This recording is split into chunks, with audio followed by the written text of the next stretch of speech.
سر یہ وقف کو لے کر جس طریقے کا بل آج ٹیبل ہوا ہے،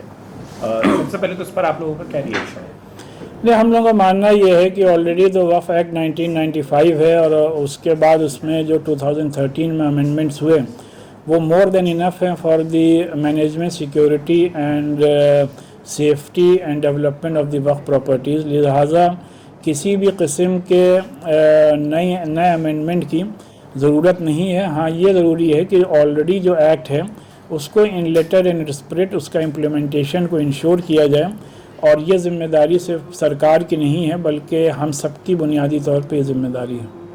سرکار کی اپنی اپنی دلیلیں ہیں، ان کا یہ کہنا ہے کہ یہ جو سمپتیاں ہیں یہ اس طریقے سے ہیں کہ ہم اس کو پریوگ غریبوں کے لیے تمام چیزوں کے لیے، اور آپ نے بھی وہ ترک سنے ہوں گے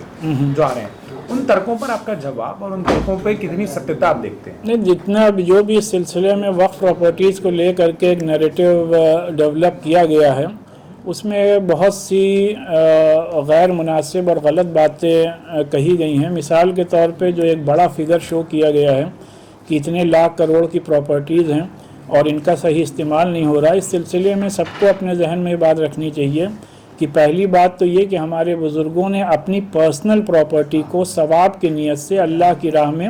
وقف کیا ہے، جس سے کہ ان کو اس دنیا سے جانے کے بعد بھی اس کا ثواب ملتا رہا. اور ان پراپرٹیز میں جتنی بھی وقف properties all over the country ہیں اس میں more than 80% properties are in the form of مسجد، قبرستان اور درگاہیں، جس سے کہ ظاہر سی بات ہے 1 روپے کی بھی آمدنی کرنا ممکن نہیں ہے، اور نہ اس کو خریدا جا سکتا ہے نہ اس سے ریونیو جنریٹ کیا جا سکتا ہے. ہاں یہ ضرور ہے کہ بہت سی کئی پراپرٹیز ایسی بھی ہیں جن پہ کہ بڑے بڑے اسکول، کالجز اور یتیم خانے بنے ہوئے ہیں، اور اس سے ضرورت مندوں کی ضرورتوں کو پورا کیا جا رہا ہے. اور ایک حقیقت یہ بھی ہے کہ جو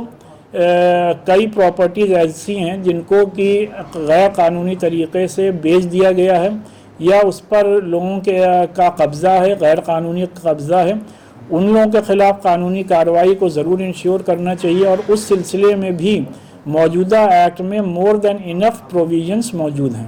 کئی پولیٹیکل پارٹیوں نے اس بل کے ورودھ کرنے کی بھی بات کہی ہے. ان پارٹیوں سے یا اور جو پارٹیاں ہیں جو اب تک اپنا سٹینڈ کلیئر نہیں کی ہیں ان سے آپ کیا اپیل کرتے ہیں؟ نہیں، میری سب سے یہی اپیل ہے کہ اس امینڈمنٹ کا جو ڈرافٹ ہے اس کو بہت ہی گہرائی سے پڑھیں، اور پڑھنے کے بعد وہ خود اس نتیجے پر پہنچیں گے جس سے کہ اس ڈرافٹ کو پڑھنے کے بعد، جیسے کہ بعض لیگل ایکسپرٹس نے ہم لوگوں کو بتایا کہ اس میں کئی پروویژنس ایسے ہیں جو ان دا لانگ رن وقف پراپرٹیز کے لیے کافی نقصان دہ ہیں،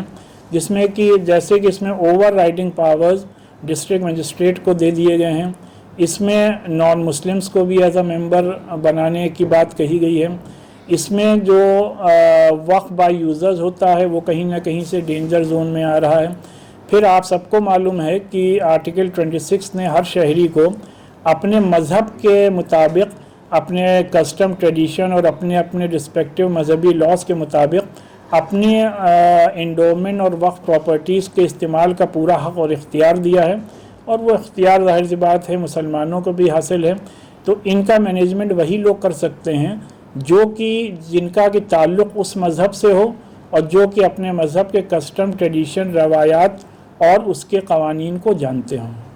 اگر آپ یہ ویڈیو YouTube پر دیکھ رہے ہیں تو ہمارے چینل کو سبسکرائب کریں اور بیل آئیکن کو دبانا نہ بھولیں. اگر آپ فیس بک پر یہ ویڈیو دیکھ رہے ہیں تو ہمارے پیج کو لائک کریں.